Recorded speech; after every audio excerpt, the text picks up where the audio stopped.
नहीं, attendance automatic ही mark होती बेटा, लेकिन एक्चुअली क्या होता है कि अटेंडेंस जो मार्क होती है वो ऑटोमेटिक, लेकिन वहाँ पे परसेंटेज मेंशन रहता है कि कितना परसेंट आपने क्लास अटेंड की है और कितना नहीं। देखिए, एक बच्चे ने पूछा है, Mohan Singh, how how RBC get reduce during sleeping. देखिए बेटा, स्लीपिंग के टाइम में जब हमारा आरबीसी का जो अमाउंट रिड्यूस होता है वो एग्जैक्ट फिक्स अमाउंट में रिड्यूस नहीं होता।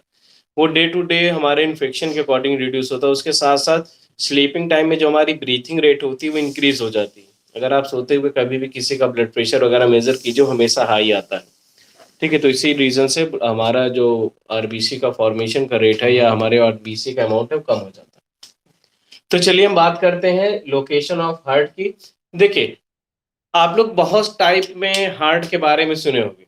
जैसे हार्ट के लिए कहा जाता है कि ये एक पान के पत्ते की तरह होता है। ऐसा कुछ भी नहीं है। इनका अगर हम स्ट्रक्चर की बात करें तो ये क्लेंच्ड फिस्ट के स्ट्रक्चर का होता है। क्लेंच फिस्ट मीन्स बंद मुट्ठी की तरह, एकदम ऐसे, यानी जो आपका मुट्ठी है इसी तरह होता है। जिसका जो वेट होता है मेल और फीमेल में अलग अलग होता है। मेल में इसका जो वेट होता है 300 ग्राम होता है और फीमेल में इसका जो वेट होता है 250 ग्राम्स का होता है। ठीक है, तो ये ध्यान दीजिएगा, अगर कभी वेट से रिलेटेड क्वेश्चन आए, वैसे आता नहीं है लेकिन आप वेट जान रही। मेल ह्यूमन बॉडी का जो वेट होता है हार्ट का वो 300 ग्राम होता है और फीमेल का 250 ग्राम होता है। और ये होता कैसा है, क्लेंच फिस्ट स्ट्रक्चर होता है। जिसमें लोकेशन की बात करें तो लोकेशन, आइए हम लोग इसको इजिली देख के देखते हैं। सबसे पहले हमारी स्किन है, यानी जो हमारा आउटर कवरिंग है, यानी शर्ट, अगर अभी तो मैं शर्ट, तो ऐसा नहीं कि आपको हार्ट दिखाने के लिए शर्ट निकालू, रिब केज निकालू। तो इसलिए क्या है कि स्किन है, स्किन के बाद आपको मिलेगा रिब केज, रिब केज के बाद मिलेगा लंग्स, लंग्स के बाद बाकी स्ट्रक्चर, और उसके बाद हमारा स्टमक की सॉरी स्टमक, स्टमक के नीचे मिलता है हमारा हार्ट। अब हार्ट की पोजीशन देखें तो slightly left side of the chest cavity, यानी अगर हम इसको सेंटर माने अपने बॉडी को, तो slightly left of the chest cavity थोड़ा टिल्ट रहता है, थोड़ा झुका हुआ रहता है। यानी left side of the chest cavity में थोड़ा टिल्ट झुका हुआ मिलेगा। ठीक, तो ये लोकेशन पता चल गई, बोलिएगा भैया, लोकेशन के बारे में पता चला। कहाँ पाया जाएगा, slightly left side of the chest cavity और थोड़ा टिल्ट हुआ। ठीक, कैसा रहेगा ये, टिल्ट पोजीशन रहेगा, थोड़ा झुका हुआ रहेगा। ठीक है, अब आगे देखिए। इसके बाद इनका जो कलर रहता है वो लाइट पिंक कलर का होता है, और उसके साथ साथ ये कवर्ड रहता है पेरिकार्डियम मसल्स का, और उसके साथ साथ ये बना रहता है किसका, कार्डियक मसल्स का या कार्डियक टिश्यू का। और कार्डियक टिश्यू के लिए एक बात बता दें कि कार्डियक टिश्यू से जो भी ऑर्गन बनता है वो कभी भी टायर्ड नहीं होता। यानी जो ह्यूमन हार्ट है ये हमारे बॉर्न से लेकर के, अखंड प्रताप सिंह, हार्ट की लोकेशन राइट में होना डिसऑर्डर है। अखंड भी है, जो कुछ लोग में मिरर इमेज का फॉर्म आता है, यानी हार्ट जो होता है राइट साइड में आता है, वो एक जेनेटिक डिफेक्ट है जिसके कारण से आता है, अदरवाइज ये नहीं आता है। एक मिनट बेटा, हो सकता है।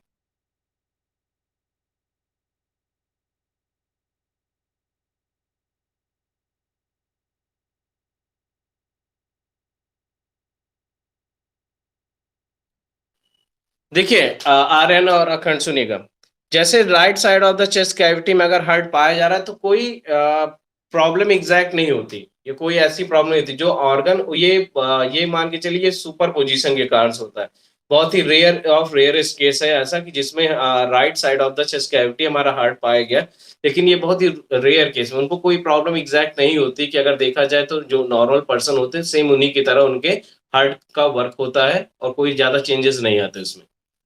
और ना कोई अगर ना ये बात करे कि ब्लड के ट्रांसपोर्टेशन में कोई प्रॉब्लम है, बिल्कुल नहीं। उनकी मैकेनिज्म वैसे बन जाती है, वो मिरर इमेज के कारण होता है बस, कि बॉडी जब जाइगोटिक फेज से एम्ब्रियोनिक फेज में आती है तब वो हार्ट की लोकेशन वहीं पे डिसाइड हो जाती है। उसको चेंज भी नहीं किया जा सकता किसी भी तरीके से। अब देखें, लोकेशन पता चल गई कि left side of the chest cavity है, और जहां पे आपने जाना कि बने होते हैं किसके, कार्डियक टिश्यू के या कार्डियक मसल्स के। एंड कार्डियक मसल्स के लिए हमने बताया कि cardiac muscle never get tired और नेवर गेट कोलैप्स, कभी भी ना थकते हैं ना कभी भी कोलैप्स होते हैं। ये हमारे बर्थ से लेकर टिल बिफोर द डेथ ये वर्क करते रहते हैं। ठीक है, जब कार्डियक अरेस्ट के बारे में जानेंगे तब ये बताएंगे कि ये क्यों बंद हो जाता है। हाँ अखिलेश। किसका? किसका मतलब? उसी को कॉर्पसेल्स, देखिए ब्लड के पोजीशन में, ब्लड के टर्म में उसको कॉर्पसेल्स पढ़ा जाता है, क्योंकि सिंगल सिंगल स्ट्रक्चर होते हैं, लेकिन उनको ब्लड आरबीसी को रेड ब्लड सेल्स या रेड ब्लड कॉर्पसेल्स दोनों पढ़ सकते हैं।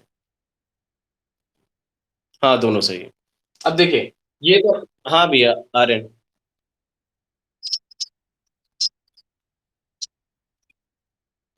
सबके दिल में?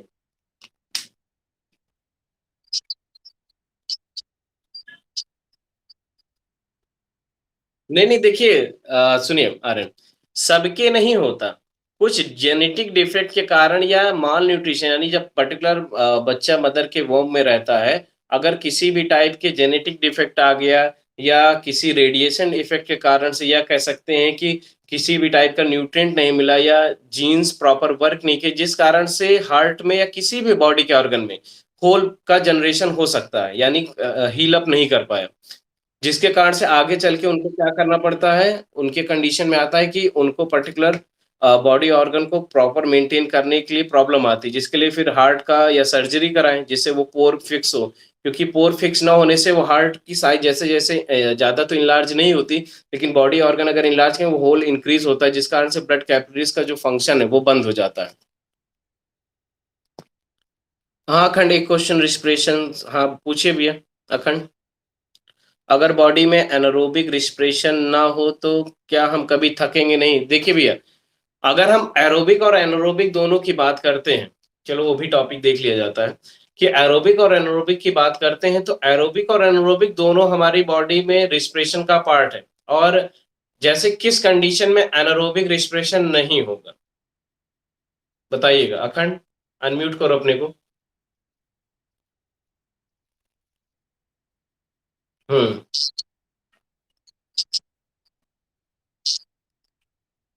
हम्म। बिल्कुल।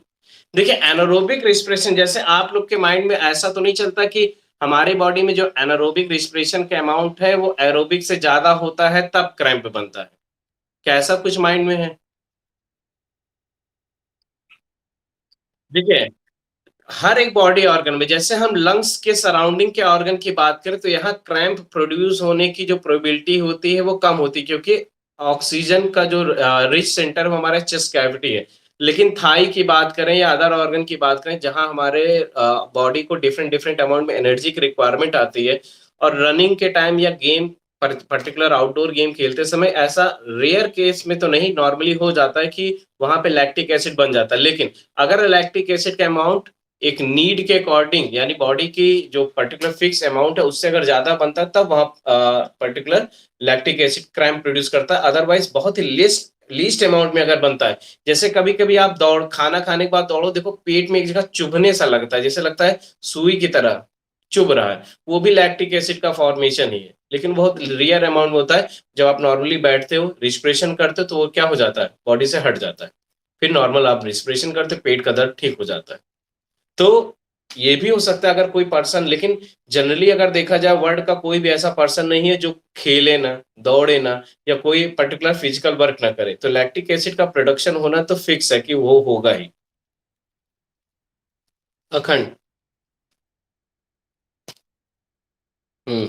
तो और थकने की बात आई, अगर हम थकने की बात करें, केवल टायर्डनेस की बात करें, तो टायर्डनेस हमारे, देखिए केवल कार्डियक टिश्यू है जो कभी भी टायर्ड नहीं होता, लेकिन इपिथेलियल टिश्यू की बात करें, या स्क्वामस इपिथेलियल की बात करें, या हम अपने अदर टिश्यूज की बात करें, मस्कुलर टिश्यू की बात करें, तो सब में एनर्जी का हैरेसमेंट होने के कारण वो थकने लग जाते हैं।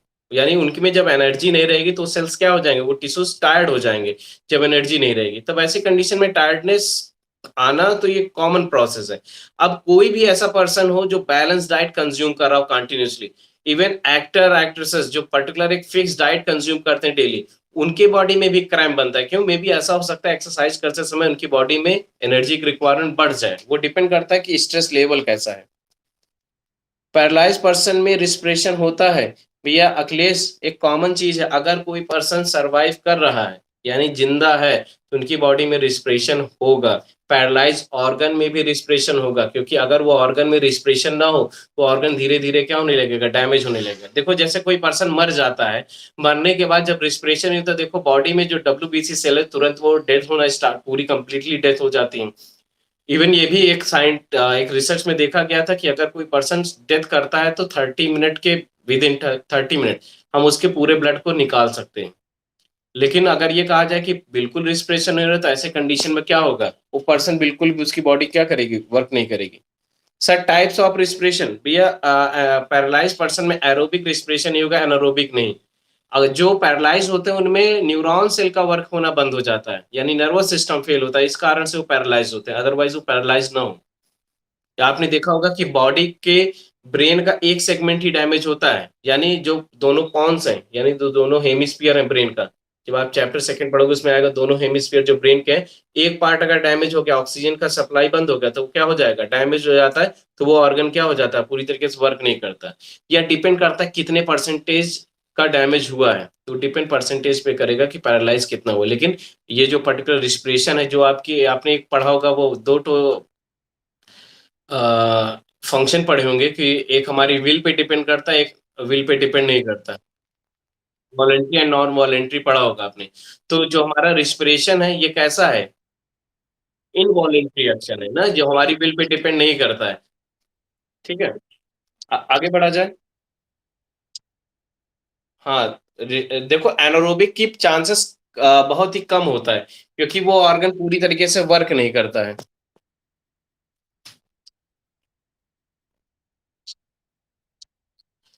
देखिए, जैसे ब्रेन डैमेज हो जाए, यानी पूरी तरीके से ब्रेन डैमेज हो जाए, तो ऐसी कंडीशन में पर्सन डेथ कर जाएगा, क्योंकि ब्रेन वर्क नहीं किया तो हमारी कोई पर्टिकुलर पैरना ब्रेन के कोई हार्मोन्स वर्क करेंगे ना, neuron system, nervous system work नहीं करेगा, तो वॉलेंट्री और इनवॉलेंट्री दोनों एक्शंस क्या हो जाएंगे? बंद हो जाएंगे। ब्रेन टोटल डैमेज होने का मतलब है पर्सन की डेथ होना पॉसिबल है। 100% श्योर एंड सर्टेन है कि वो पर्सन डेथ हो जाएगा। अब चलिए, ये तो हो गया इनकी लोकेशन और इनका स्ट्रक्चर। अब एक चीज और जानिए, जो ह्यूमन हार्ट होता है वो पूरी तरीके से ब्लड कैपिलरी से सराउंडेड रहता है। अब आइए इनका स्ट्रक्चर देखते हैं कि इनके स्ट्रक्चर में है क्या क्या चीजें। मैं एक साइड स्ट्रक्चर बनाऊंगा, उसके साइड दूसरा साइड आपका उनके पार्ट लिखूंगा। देखिए, हार्ट जो आपने देखा होगा एक पर्टिकुलर, जैसे आप ऐसे बनाते होगे कॉपी में ना, क्यों? अखंड,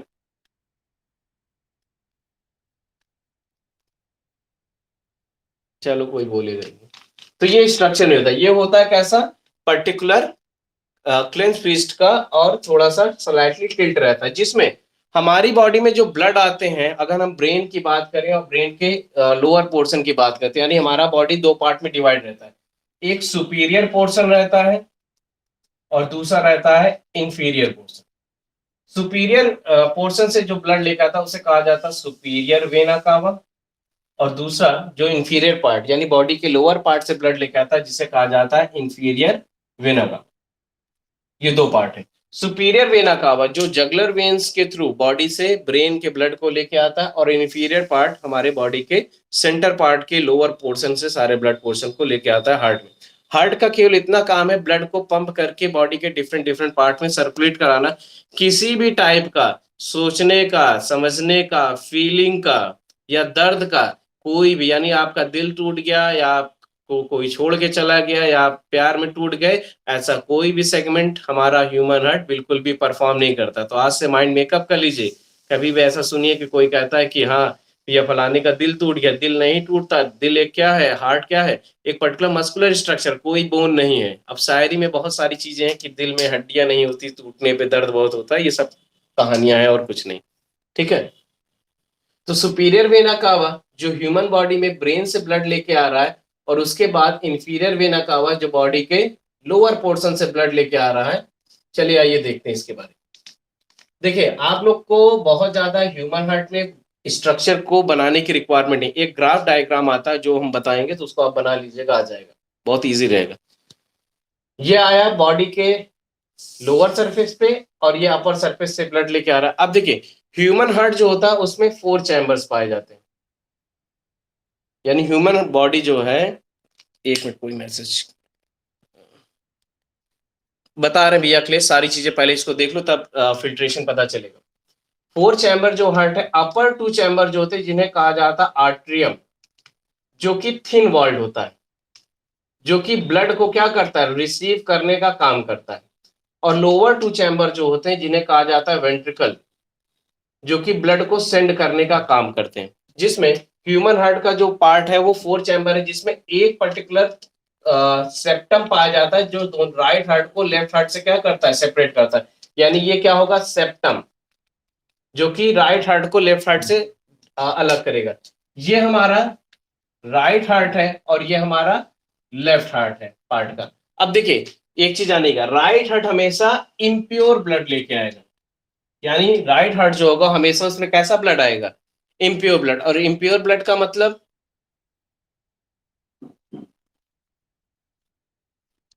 वेरी गुड, यानी राइट हार्ट में क्या होगा, डीऑक्सीनेटेड ब्लड होगा और लेफ्ट हार्ट में कैसा होगा, ऑक्सीनेटेड यानी प्योर ब्लड होगा। अब आगे सुनिएगा, जो पर्टिकुलर ये सारे पार्ट हैं ये आके खुलते हैं किसमें, पर्टिकुलर राइट आर्ट्रियम में, यानी ये पार्ट है हमारा राइट आर्ट्रियम का। यहाँ पे स्फिंक्टर पाए जाते हैं, ट्राइकैप्सिड वॉल पाया जाता है, जो एक बार यानी जैसे ब्लड आना शुरू हुआ इस पर्टिकुलर पोर्शन पहुंचा, इस ब्लड को धीरे धीरे भेज देगा किसमें, राइट वेंट्रिकल में।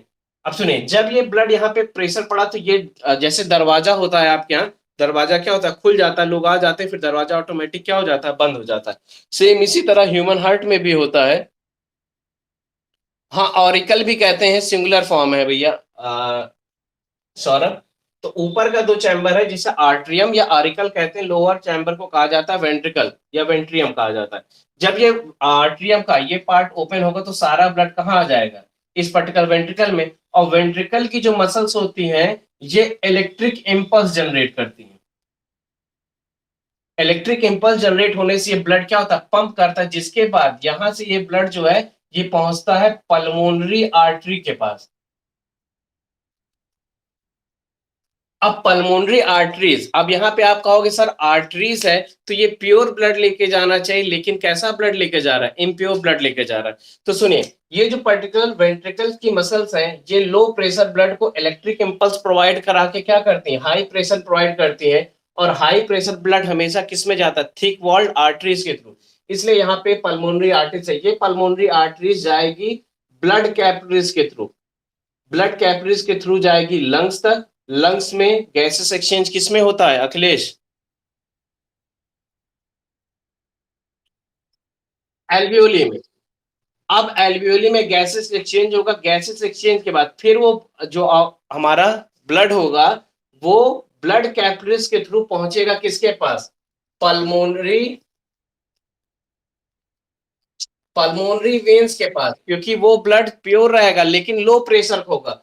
वो पल्मोनरी वेन्स के थ्रू आएगा लेफ्ट आर्ट्रियम में। लेफ्ट आर्ट्रियम में सेम प्रोसेस यही होता है, यानी जो राइट आर्ट्रियम में हो रहा था कि ये थिन वॉल्ड थे, ये ब्लड को सेंड कर दिए कहां पर, राइट वेंट्रिकल में। सेम इसी तरह इनके स्पिंटर इस ब्लड को कहां छोड़ देते हैं, लेफ्ट वेंट्रिकल में, जहां इलेक्ट्रिक इंपल्स जनरेट होकर फिर से इसको मेन एओर्टा के थ्रू बॉडी के डिफरेंट डिफरेंट पार्ट में क्या करते हैं, सेंड कर देते हैं। फिर से समझिएगा पूरी चीज कि हमारा जो हार्ट है उसमें इम्प्योर ब्लड किस साइड से आता है, राइट साइड से आता है। राइट साइड में आने का 2 पैसेज है, कौन कौन सा, सुपीरियर वेना कावा जो ब्रेन से ब्लड लेके आ रहा है, और इंफीरियर वेना कावा जो ब्रेन के लोअर पोर्शन से ब्लड लेके आ रहा है। और ये ब्लड को डिस्चार्ज करेगा किसमें, राइट आर्ट्रियम में। राइट आर्ट्रियम कैसा होता है, थिन वॉल्ड होता है, जो ब्लड को लो प्रेशर के ब्लड को भेज देगा कहां पर, राइट वेंट्रिकल में। और राइट वेंट्रिकल की मसल्स क्या जनरेट करती हैं, इलेक्ट्रिक इंपल्स। ये इलेक्ट्रिक इंपल्स इस ब्लड को हाई प्रेशर बनाता है, जो कि पल्मोनरी आर्टरीज के थ्रू इस ब्लड को सेंड कर देता है कहां पर,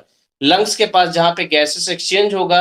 यानी ब्लड कैपिलरीज ब्लड को लेके जाएंगी लंग्स पे, लंग्स ब्लड कैपिलरीज के थ्रू जाएगा एल्वुलाई के पास, एल्वुलाई से ऑक्सीजन इनटेक करेगा, फिर पल्मोनरी वेन्स के थ्रू लेफ्ट आर्टरियम में ये ब्लड आएगा, जो कि सेम प्रोसेस होते हुए लेफ्ट वेंट्रिकल, और लेफ्ट वेंट्रिकल इस ब्लड को क्या कर देती है, हाई प्रेशर बना के मेन एओर्टा के थ्रू बॉडी के डिफरेंट डिफरेंट सेगमेंट में डिस्चार्ज कर देती है। अब ये सुनिएगा एक चीज और। हाँ, हाँ, दोनों में, राइट और लेफ्ट दोनों में होता है। अगर आप स्टेटोस्कोप कभी कोई, हाँ भैया, हाँ, स्टेटोस्कोप से जो आता है वो आपको दो साउंड सुनाई देता है, लव और डब का।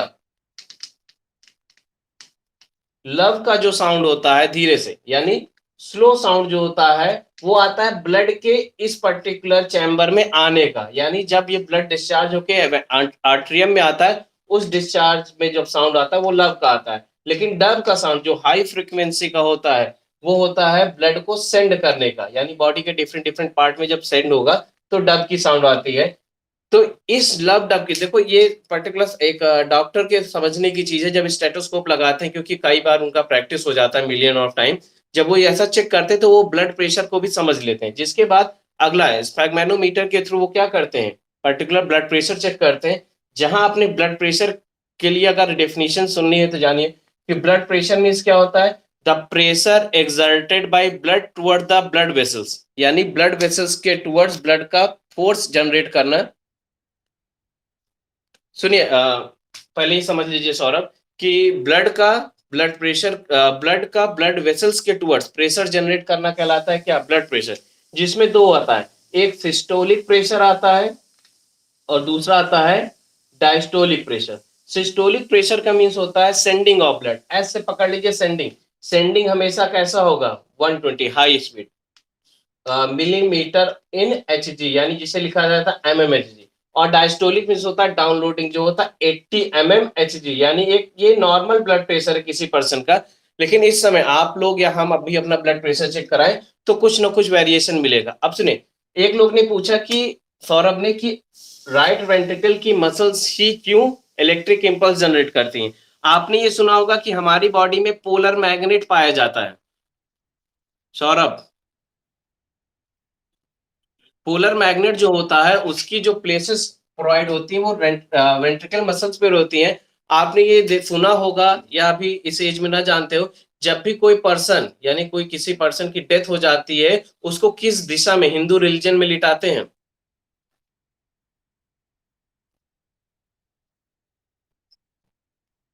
ना भैया, ना ना ना ना ना ना ना। उत्तर दक्षिण, देखो, ईस्ट वेस्ट नहीं लिटाते, नॉर्थ एंड साउथ पोजीशन पे, क्योंकि आपका जो पोलर मैग्नेट होता है कैसा होता है, नॉर्थ एंड साउथ। तो नॉर्थ एंड साउथ यानी ये पलट के, यानी इधर हेड रहता है नॉर्थ साइड में और साउथ साइड में क्या रहता है, फीट को रख देते हैं। अगर इसलिए इसको ऐसा इसलिए रखते हैं कि अगर इम्पल्सेस मैच कर जाएं तो हमारा हार्ट फिर से क्या कर सकता है, वर्क कर सकता है, क्योंकि ये जो पर्टिकुलर हमारे वेंट्रिकल मसल है ये पोलर मैग्नेट पे वर्क करते हैं। देखिए, आपने बहुत सारी कहानियां सुनी होंगी कि सती सावित्री वाला सुने हो।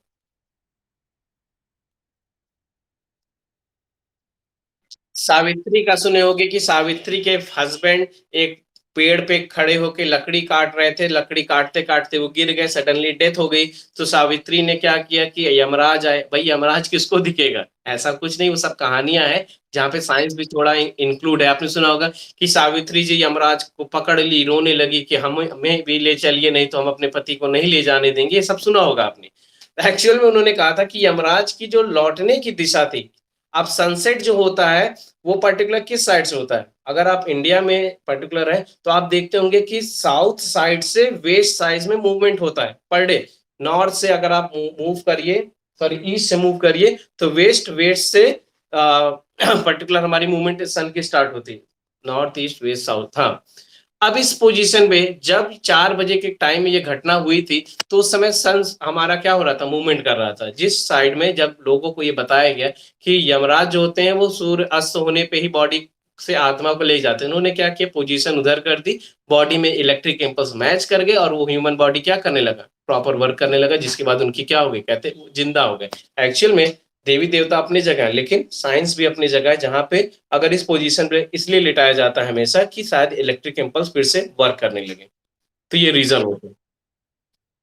हाँ बहुत, आप अगर आप इसको गूगल पे आप सर्च कीजिए कि place a dead body into north and south position, how any number of person get well on that condition, हमेशा जिंदा हो जाते हैं जब भी आप देखिए। आप लोग तो अभी कभी हार्ट, क्या हुआ शिवांश? 10%, बहुत ही रेयर केस में। अब नहीं होता, अब नहीं होता। उसका रीजन पता है क्या है? डिफरेंट काइंड की फ्रीक्वेंसी हमारे सराउंडिंग में मूव कर रही है, जो इलेक्ट्रिक इम्पल्स यानी पोलर मैग्नेट को डेविएट कर देती है। यानी हमारे साइड में इतना टावर लगा हुआ है पूरे कंट्री में कि अब इसका क्या हो जाता है, इम्पल्सेस बिल्कुल भी मैच नहीं कर पाते। इस कारण से अब ये जो चांसेस है सरवाइव की, ये खत्म सी हो गई हैं। तब चांसेस होते हैं, लेकिन कम्युनिकेशन के बिना आज हम आप पढ़ भी ना पा रहे होते। ठीक है, अब सुनिएगा फिर से ह्यूमन हार्ट को समझिए। ब्लड, इम्प्योर ब्लड किस साइड से आता है? राइट साइड से। सबसे पहले ब्लड कहां पे आएगा? राइट आर्टरियम इस ब्लड को कहां डिस्चार्ज कर देता है?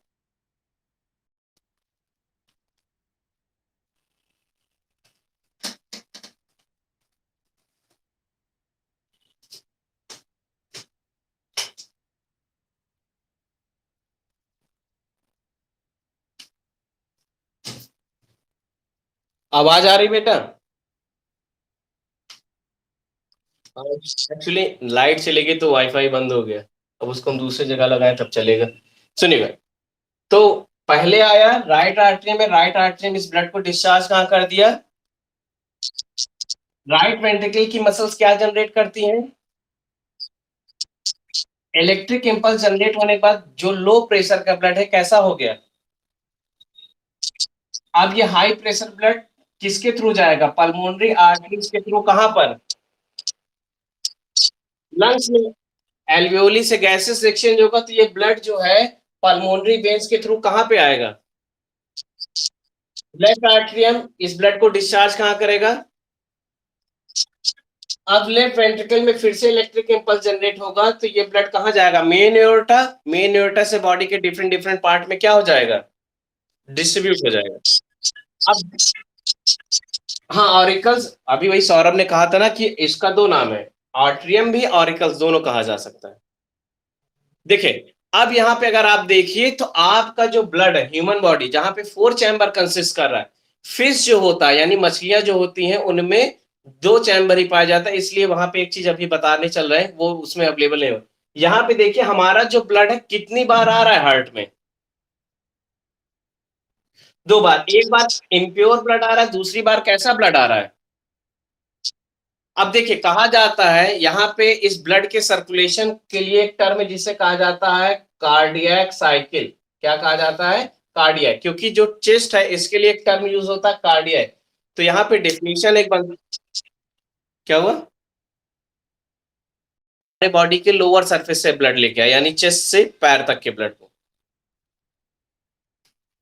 ठीक है, अब सुनेगा। ह्यूमन बॉडी में हार्ट में जो भी फंक्शन होगा वहां पे टर्म यूज होता है कार्डियक। जैसे हार्ट अटैक के लिए होता है कार्डियक अरेस्ट, ठीक? तो कार्डियक चैम्बर डिस्ट्रॉय होगा या कुछ भी। अब सुनेगा, यहाँ पे एक टर्म यूज होगा डबल सर्कुलेटरी सिस्टम, जो बहुत इंपॉर्टेंट है, पेपर में हर बार पूछा जाता है, तो उसकी डेफिनेशन समझिएगा। To complete one cardiac cycle blood comes twice in the heart. फिर से सुनिएगा, to complete one cardiac cycle blood comes twice in the heart. This kind of circulation of blood is known as double circulatory system. या इसको दूसरे term में लिखेगा, the organism whose body whose या whose heart having 4 chamber in their heart,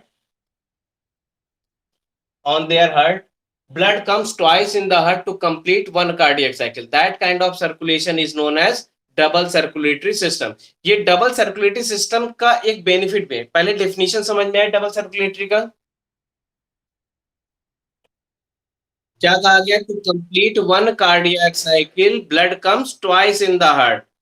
और ये किसमें होता है? The organism who having 4 chamber in their heart. जिसमें 4 चैम्बर होता है उसी में ये पर्टिकुलर फंक्शन परफॉर्म होता है, अदरवाइज किसी में नहीं होता। अब बताया गया to complete one cardiac cycle blood comes twice in the heart, that kind of circulation is known as double circulatory. हाँ भैया।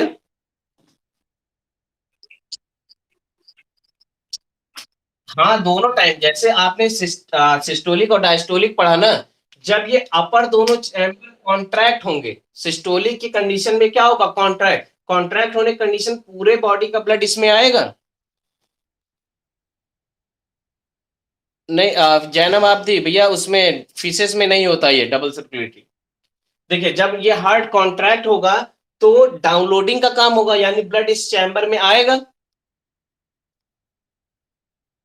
जब इस चैम्बर में आएगा, ये चैम्बर फुल होगा, फिर ब्लड को कहां डिस्चार्ज कर देगा,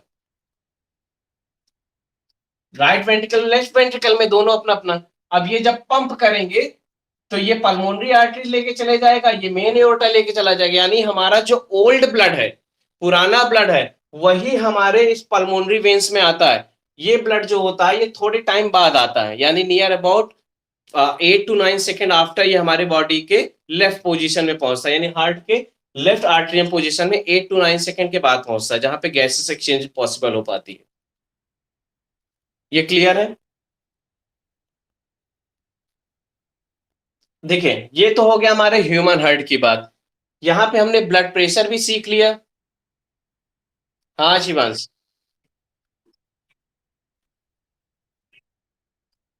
भैया क्योंकि वहां पे ऑक्सीजन की डिमांड फुलफिल होती है।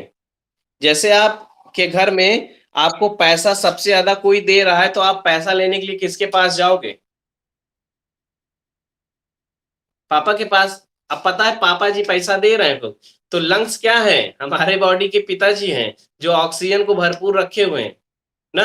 अगर यही लंग्स ऑक्सीजन को ना इनटेक कर पाए तो ऐसी कंडीशन में क्या होगा, लंग्स के पास कोई जाएगा। अब यहाँ पे हम बताने चल रहे हैं आपको कि इस डबल सर्कुलेटरी सिस्टम, या हमारे पास दो दो ऐसे सिस्टम है जो सर्कुलेशन का काम क्यों कर रहे हैं। आपको ये पता चल गया है कि हमारे बॉडी में लंग्स और उसके साथ साथ ये particular blood, arteries, veins, capillaries और ह्यूमन हार्ट, ये सर्कुलेशन का काम कर रहे हैं। ठीक है। अब सोचिए कि अगर इनमें से कोई एक ऑर्गन ना रहता, जैसे आप लोग क्वेश्चन पूछते ना कि सर अगर हार्ट ना होता, किडनी ना होती तो क्या होता, तो मैं पूछ रहा हूँ कि ब्लड कैपिलरीज, आर्टरीज, वेन्स और उसके बाद लंग्स और हार्ट, इसमें से कोई एक ऑर्गन ना होता तो क्या होता।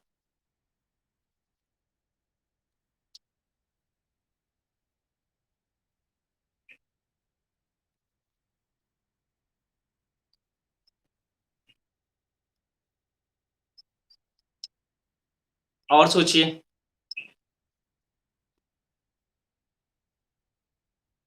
और सोचिए। जैनब, शुभांश।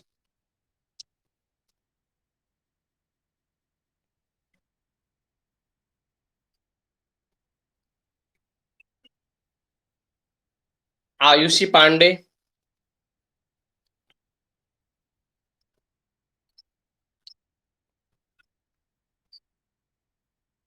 शिवांगी पटवा।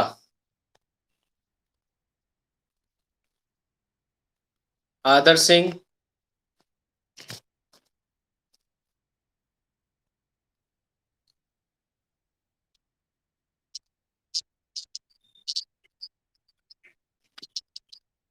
देखिए अब चलिए मैं अपना आंसर बताता हूं। अब देखिए कि अगर जैसे कि आप या कोई भी, जैसे हम मोहम्मद अनस की बात करें, मोहम्मद अनस अगर जैसे आपको घर में सबका खर्चा चलाना हो, यानी सबको कमा के खिलाना हो, सबकी सारी नीड पूरी करनी हो, तो आपकी बॉडी पे क्या इफेक्ट पड़ेगा।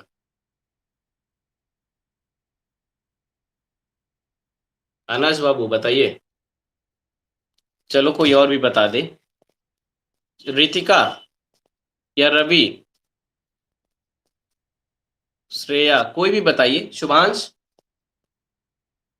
बताइए भैया, अगर आपको कमाना पड़े अकेले पूरा घर चलाना, क्या और क्या घर दौड़ाओगे क्या।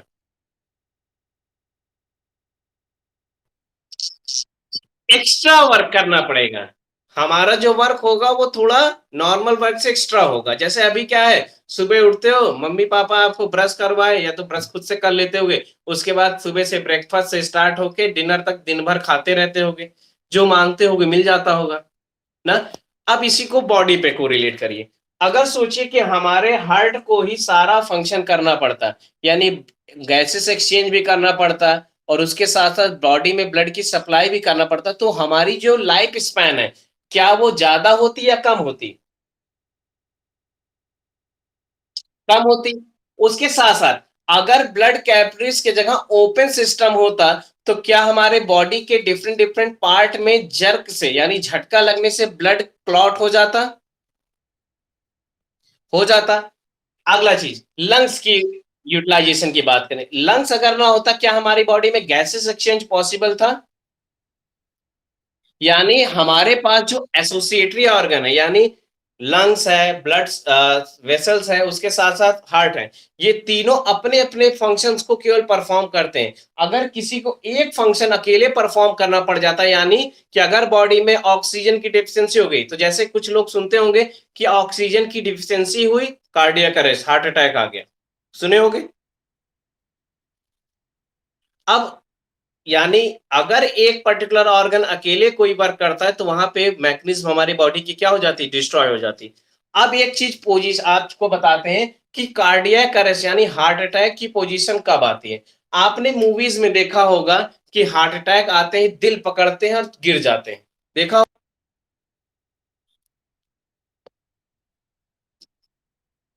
देखिए एक्चुअल में क्या होता है, सिस्टोलिक डायस्टोलिक फंक्शन परफॉर्म होता रहता है, लेकिन आपने सुना होगा कि जो पर्टिकुलर ब्लड, कल हमने बताया था कि आपकी जो आर्टरीज, अगर यहाँ पे कोलेस्ट्रॉल का डिपोजिशन होने लगा, तो ब्लड के फ्लो होने की स्पीड क्या हो जाएगी, कम हो जाएगी। लेकिन क्या राइट वेंट्रिकल और लेफ्ट वेंट्रिकल अपना फंक्शन परफॉर्म करना बंद करेंगे? यानी इनकी तो स्पीड रहेगी 120 mmHg। जब ये प्रेशर एक्सर्ट करेंगे ब्लड वेसल्स पे, तो ब्लड वेसल्स क्या होगा, एक्सपेंड होगा, लेकिन ब्लड को फ्लो नहीं करा पाएगा, जिस कारण से लेफ्ट वेंट्रिकल और राइट वेंट्रिकल की मसल्स में डैमेज कॉज होगा, ब्लड के कारण क्लंपिंग स्टार्ट होगी। जब क्लंपिंग स्टार्ट होगी, ब्लड उछल के फिर से आके गिरेगा, तो ये हार्ट हमारा क्या हो जाता है, डैमेज। और ऐसी कंडीशन जब भी किसी को कार्डियक ऐसा आता है, तो हमारी बॉडी का एड्रिनल ग्लैंड जो हमारी बॉडी को रिलैक्स करता है, वो काम करना बंद करता है, और left side of your hand यानी उसके बॉटम, यानी इस पोजीशन पे, यहाँ पे आर्म के अंदर, आर्म पिट से लेकर के आपके इस एल्बो तक, यहाँ पे पेन होता है। हार्ट में पेन नहीं होता। हार्ट में पेन होने का जो रीजन आता है, यानी left side of the chest cavity, वो एसिडिटी के कारण होता है। लेकिन यहाँ पे जब आर्म में, अंडर आर्म में पेन हो और स्वेटिंग काफी ज्यादा हो, तो आप मान के चलिए कि आपके हार्ट में कोई ना कोई प्रॉब्लम है। भगवान ना करे कभी किसी को ऐसा हो, लेकिन अगर कभी ऐसा सिम्टम आप देखते हैं, तो आप इजीली उसको क्या कर सकते हैं, रिकॉग्नाइज करके उनको प्रीफर कर सकते हैं कि आप तुरंत एट दैट टाइम आप डॉक्टर से कंसल्ट कीजिए। कभी भी ये मत कीजिएगा कि आप उनको नमक पानी पिला दीजिए कि उनका ब्लड प्रेशर बढ़ जाए। जैसे कहते हैं ना कि नमक पानी पी लीजिए शायद ठीक हो जाए, नहीं, ब्लड प्रेशर बढ़ेगा तो हार्ट की आर्टरीज, यानी आर्टरीज जो ब्लड को ले जा रही हैं, उन पे इफेक्ट ज्यादा पड़ेगा, पेन बढ़ सकता है। तो ऐसे कंडीशन में उनको रिलैक्स कराइए, पानी ठंडा पिलाइए, बिल्कुल भी नहीं, नॉर्मल पानी पिलाइए टेम्परेचर का, उनको हॉस्पिटल तुरंत लेके जाइए, क्योंकि ऐसे में रिस्पिरेटरी रेट डाउन होने लगती है और कार्डियक अरेस्ट होने की प्रोबेबिलिटी बढ़ जाती है। ये समझ में आया? हाँ बोलिए बेटा। क्योंकि हमारी जो पोजीशन है प्योर ब्लड को ले जाने की, वो किस साइड से है? हाँ, तो ये होता है। क्योंकि जो इम्प्योर ब्लड है, वहां की आर्टरीज कभी भी डैमेज नहीं होती, बहुत रेयर केस में डैमेज होता है। लेकिन जो प्योर ब्लड को लेके जा रहा है, वो क्या करेगा, डिफरेंट काइंड के कोलेस्ट्रॉल, फैट मॉलिक्यूल या डिफरेंट डिफरेंट सब्सटेंस को कैरी करता है, जिस कारण से डिपोजिशन जो है वो लेफ्ट साइड में ही होता है, इस कारण से लेफ्ट साइड में पेन होता है। और हमारी बॉडी में, आप लोग आज गूगल करिएगा, या हम एक इमेज डाउनलोड करके आपको ग्रुप में, इसी में टीचमेंट पे डाल देंगे, पेन रीजन का। आप पेन रीजन, यानी हमारे बॉडी के 26 या 27 पेन रीजन होते हैं। कुछ लोगों के जो हॉस्पिटल होते हैं, वहां पेन रीजन का एक बोर्ड बना रहता है कि यहाँ इस ऑर्गन में पेन होगा, तो हमारे इस ऑर्गन में डिफेक्ट है, इसीलिए हो रहा है। डॉक्टर जब आप जाइए तो पूछते ना कहाँ दर्द हो रहा है और कहीं दर्द हो रहा है, तो उससे वो भी जान जाते हैं कि हाँ, ये पेन रीजन का मतलब है ये ऑर्गन में प्रॉब्लम हो रही है। ठीक है, बोलिएगा। देखिए, ये डबल सर्कुलेटरी और ह्यूमन हार्ट समझ में आ गया। जब भी पेपर में पूछा जाएगा डबल सर्कुलेटरी सिस्टम क्या है, what is double circulatory system, तो वहां पे डेफिनेशन आप क्या लिखोगे, the organism who having 4 chamber in their heart, double circulatory system are available only that organism. फिर आप लिखोगे to complete one cardiac cycle blood comes twice in the heart, ठीक। That kind of circulation is known as double circulatory. इसके बाद एक आप graph diagram बनाओगे। हाँ बोलिए।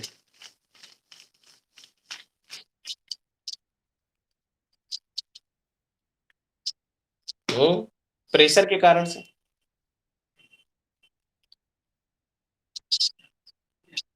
भैया ऐसी कंडीशन जब ब्लड वेसल्स फट जाएगा तो वहां से ब्लीडिंग होने लगेगी। अगर इंटरनल ब्लीडिंग हो रही है तो वहां पे वो ब्लड क्लॉट हो जाएगा। क्लॉट होने के बाद कार्डियक अरेस्ट हो सकता है, यानी हार्ट अटैक आ सकता है, क्योंकि वहां से ऑक्सीजन और गैस और पर्टिकुलर ब्लड, क्योंकि हार्ट तो कंटिन्यू पंप करता रहेगा, पंप करने कंडीशन ब्लड आगे जाएगा नहीं, और फिर वो प्रेशर ब्लड को रिवर्ट बैक कर देगा किसमें, हार्ट में, ब्लड हार्ट हमारा डैमेज हो जाएगा। ठीक। एक एक लोग बोलिए।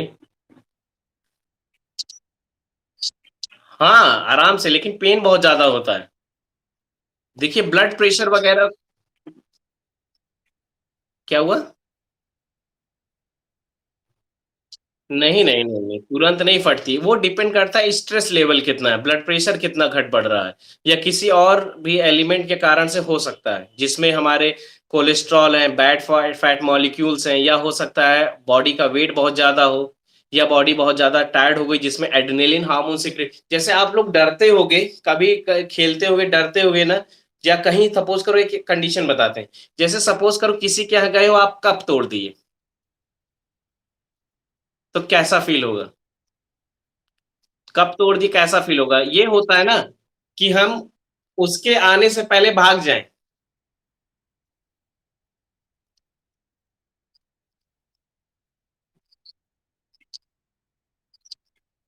देखिए जैसे मान लो टूट गया, तो यही होता है ना कि कितना डर लगता है। अब अगर डर लगने के बाद अगर वो रिएक्शन कर दे कि भैया चलो ठीक है कोई बात नहीं, तो आप रिलैक्स हो जाते हो। लेकिन अगर चिल्लाने लगे, आपको पता है कि वो चिल्लाएगा, तो आपकी बॉडी से क्या होगी, स्वेटिंग स्टार्ट हो जाएगी।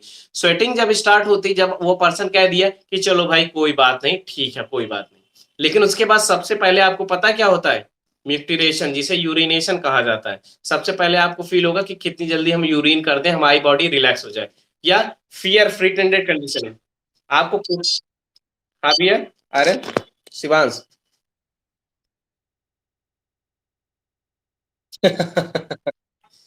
वो अलग कंडीशन। देखिए प्रिटेंडेड कंडीशन में रिलैक्स होने के बाद हमारी बॉडी क्या करती है, सबसे पहला काम करती है कि यूरिनेशन, बॉडी को रिलैक्स करती है। जैसे जैसे आप देखो, बस उसमें ट्रेवल कर रहे हो, तो अगर आपको यूरिन करने का प्लेस नहीं मिला, जैसे आप यूरिन करते हो आपको कैसा फील होता है, बहुत रिलैक्स फील होता है। चाहे ट्रेन में कर रहे हो तो कोई दिक्कत नहीं, ट्रेन में ट्रेवल करने में कोई दिक्कत नहीं रहती, लेकिन बस से ट्रेवल कर रहे हो, अगर बस वाले ने नहीं रोका, तो ऐसी कंडीशन में क्या होता है कि जैसे आप यूरिनेशन करते हो तो आपको बहुत रिलैक्स फील होता है। क्यों? क्योंकि हमारी जो यूरिनरी ब्लैडर होता है, जो पूरा प्रेशर एक्सर्ट किया रहता है, तुरंत एक्सपेंड हो जाता है और रिलैक्स फील कराता है। तो ये चीजें होती हैं। और कोई क्वेश्चन हो आपका? पेरिकार्डियम मसल्स है जो इनको हार्ट को कवर किए रहता है। ठीक है।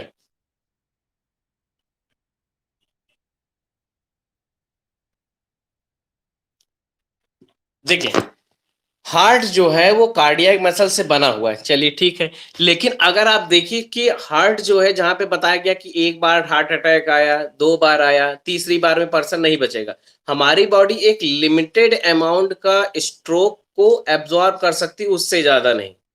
कभी कभी क्या होता है, कुछ लोग नहीं समझ पाते कि हाँ उनको कार्डियक अरेस्ट आया है कि नहीं, लेकिन वो फील हो जाता है। डॉक्टर टर्मिनोलॉजी में लंबा लंबा बढ़ा देते हैं कि उनको पैसा चाहिए होता है, लेकिन ये वो नहीं समझते कि पेशेंट के ऊपर बॉडी पे क्या इफेक्ट पड़ेगा। ठीक है। तो ऐसी कंडीशन में अगर एक दो बार स्ट्रोक आ चुका है, तो तीसरी बार स्ट्रोक आने के बाद हार्ट पूरी तरीके से वर्क नहीं करता। क्यों? क्योंकि अगर हार्ट वर्क नहीं कर रहा है, तो ऐसी कंडीशन में स्ट्रोक आने के बाद पूरी तरीके से वो बंद हो जाएगा।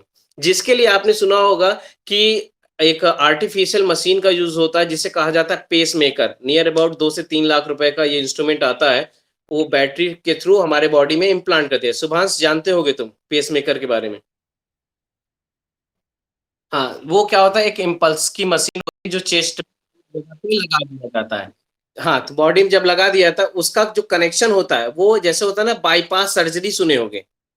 वो क्या कर दिया था, एक साइड में ब्लड को ट्रांसपोर्ट करने के लिए एक अरेंजमेंट होता है। उस अरेंजमेंट के बाद क्या होता है, ब्लड इजिली बॉडी में ट्रांसपोर्ट होता है, लेकिन जो पर्टिकुलर पेसमेकर लगवाते हैं उनको कहा जाता है कि कभी आप इलेक्ट्रिक वायर के नीचे ना खड़े होइए।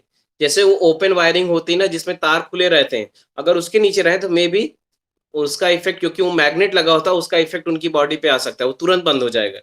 और एक बार परचेज़ करने के बाद दूसरी बार लोग परचेज़ नहीं कर पाते क्योंकि बहुत कॉस्टली मशीन है।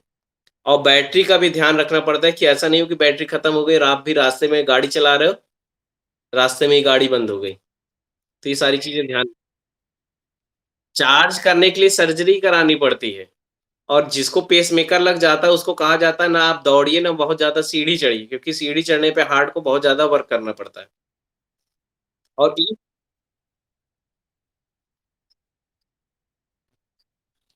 कौन-सी बैटरी?